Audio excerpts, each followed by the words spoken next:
ಶಿವಕುಮಾರ್ ಅವರ ಸರ್ಕಾರ ಆರಂಭವಾಗಿ ಕೇವಲ ಒಂದು ದಿನ ಮಾತ್ರ ಕಳೆದಿರತಕ್ಕಂತಹದ್ದು. ಇಂತಹ ಒಂದು ಸಂದರ್ಭದಲ್ಲಿ ಖಾತೆ ವಿಚಾರಕ್ಕೆ ಖ್ಯಾತೆ ಆರಂಭವಾಗಿರುವಂತಹದ್ದು. ಮೊದಲನೇ ದಿನ ಕಳೆದ ನಂತರ ಇದೀಗ ಸಚಿವ ರಾಮಲಿಂಗಾರೆಡ್ಡಿ ತಮ್ಮ ಸ್ಥಾನಕ್ಕೆ ರಾಜೀನಾಮೆ ಕೊಡೋದ್ರ ಮೂಲಕವಾಗಿ ಸಚಿವರ ರಗಳೆ ಇದೀಗ ಶುರುವಾಗಿದೆ. ಡಿ.ಕೆ. ಶಿವಕುಮಾರ್ ನೇತೃತ್ವದ ಸರ್ಕಾರ ಖಾತೆ ಹಂಚಿಕೆ ವಿಚಾರದಲ್ಲಿ ರಾಮಲಿಂಗಾರೆಡ್ಡಿ ಖ್ಯಾತೆಯನ್ನ ತೆಗೆದಿದ್ದಾರೆ. ಡಿ.ಕೆ. ಶಿವಕುಮಾರ್ ಸರ್ಕಾರದ ಸಚಿವ ಸಂಪುಟದಲ್ಲಿ ಮೊದಲ ವಿಕೆಟ್ ಪತನವಾಗ್ತಕ್ಕಂಥ ಸಾಧ್ಯತೆಗಳು ಕಂಡು ಬರ್ತಾ ಇದೆ. ನೂತನ ಸಚಿವ ಸಂಪುಟದಲ್ಲಿ ಉಂಟಾದಂತಹ ಖಾತೆಯ ಖ್ಯಾತೆ ಇದೀಗ ಆರಂಭವಾಗಿದೆ. ಬೆಂಗಳೂರು ನಗರಾಭಿವೃದ್ಧಿ ಖಾತೆಗೆ ಪಟ್ಟು ಹಿಡಿದಿದ್ದಾರೆ ರಾಮಲಿಂಗಾರೆಡ್ಡಿ.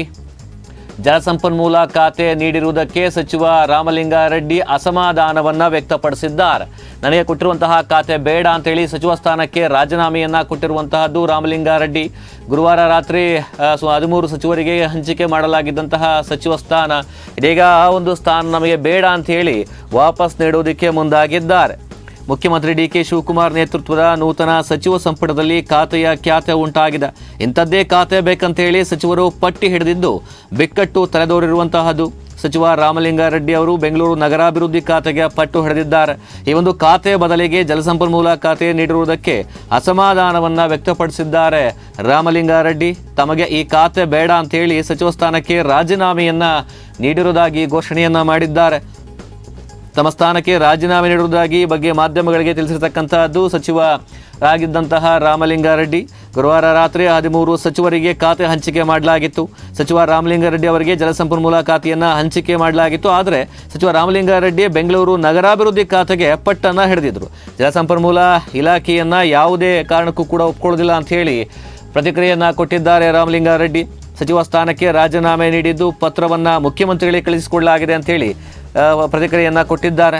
ಇನ್ನು ಜಲಸಂಪನ್ಮೂಲ ಖಾತೆ ಒಪ್ಪಿಕೊಂಡು ಆತ್ಮಸಾಕ್ಷಿಗೆ ವಿರುದ್ಧವಾಗಿ ಕಾರ್ಯನಿರ್ವಹಿಸುವುದಿಲ್ಲ ಅಂತ ಹೇಳಿ ಪ್ರತಿಕ್ರಿಯೆಯನ್ನ ಕೊಟ್ಟಿದ್ದಾರೆ. ಶಾಸಕ ಮತ್ತು ಪಕ್ಷದ ಕಾರ್ಯಕರ್ತನಾಗಿ ಮುಂದುವರಿತೇನೆ, ಯಾವುದೇ ಕಾರಣಕ್ಕೂ ಕೂಡ ಪಕ್ಷವನ್ನ ಬಿಡೋದಿಲ್ಲ, ಶಾಸಕನಾಗಿರ್ತೇನೆ, ಪಕ್ಷದ ಕಾರ್ಯಕರ್ತನಾಗಿ ಕೆಲಸ ಮಾಡ್ಕೊಂಡು ಹೋಗ್ತೇನೆ. ಈ ಮೊದಲು ತಮಗೆ ಬೆಂಗಳೂರು ನಗರಾಭಿವೃದ್ಧಿ ಖಾತೆ ಬೇಕು ಅಂತ ಹೇಳಿ ರಾಮಲಿಂಗಾರೆಡ್ಡಿ ಒತ್ತಾಯವನ್ನ ಮಾಡಿದ್ರು. ಜಲಸಂಪನ್ಮೂಲ ಖಾತೆ ನೀಡಿದ್ರೆ ಅದನ್ನ ನಿಭಾಯಿಸುವಂತಹದ್ದು, ಪ್ರವಾಸ ಮಾಡ್ತಕ್ಕಂಥದ್ದು ಕಷ್ಟ ಆಗುತ್ತೆ. ಹಾಗಾಗಿ ಬೆಂಗಳೂರು ನಗರಾಭಿವೃದ್ಧಿ ಖಾತೆ ಬೇಕು ಅಂತ ಹೇಳಿ ಖಾತೆ ಕೊಡೋದಾಗಿ 2023ರಲ್ಲಿ ಡಿ.ಕೆ. ಶಿವಕುಮಾರ್ ಭರವಸೆಯನ್ನು ನೀಡಿದ್ರು.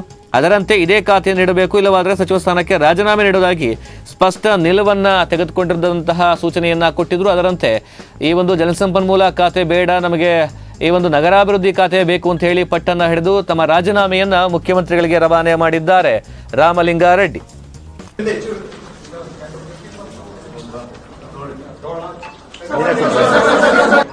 8 ಬಾರಿ ಬೆಂಗಳೂರು ನಗರದಲ್ಲಿ ಶಾಸಕನಾಗಿ ಜಯನಗರ ಮತ್ತು BTM ವಿಧಾನಸಭಾ ಕ್ಷೇತ್ರದಲ್ಲಿ ಶಾಸಕನಾಗಿ ಗೆದ್ದಿದ್ದೇನೆ.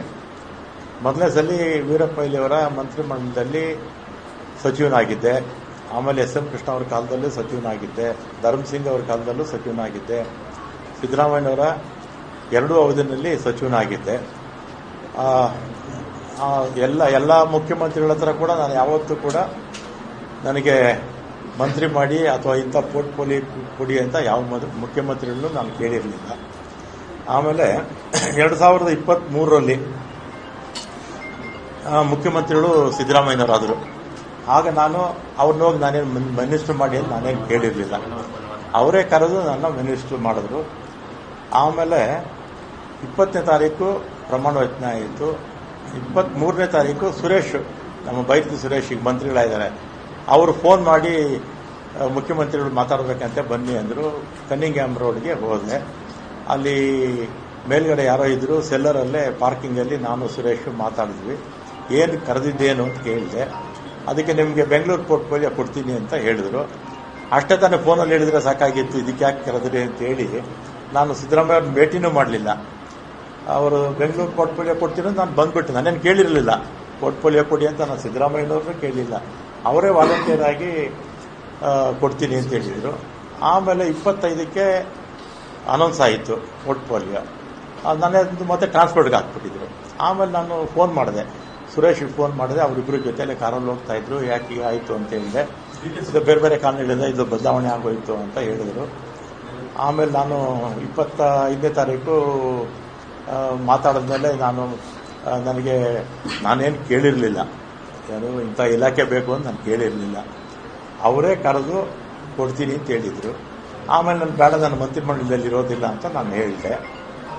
ಆಮೇಲೆ ನಮ್ಮ ಈಗಿನ ಮುಖ್ಯಮಂತ್ರಿಗಳು ಯಾರು ನಮ್ಮ ಶಿವಕುಮಾರ್ ಅವರು ಮತ್ತು ಅವರ ಸಹೋದರ ಡಿ ಕೆ ಸುರೇಶು ಇವರೆಲ್ಲ ನಮ್ಮ ಮನೆಗೆ ಬಂದು 2.5 ವರ್ಷ ಆದಮೇಲೆ ನಾನೇ ಚೀಫ್ ಮಿನಿಸ್ಟರ್ ಆಗ್ತೀನಿ, ಆಗ ನಿನಗೆ ಈ ಪೋರ್ಟ್ಫೋಲಿಯೋ ಬಿಟ್ಕೊಡ್ತೀನಪ್ಪ ಅಂತ ನಾವು ಸಾಯಂಕಾಲ 4 ಗಂಟೆವರೆಗೂ ಇದ್ರು ನಮ್ಮ ಮನೇಲಿ, ಅಲ್ವೇನಪ್ಪ?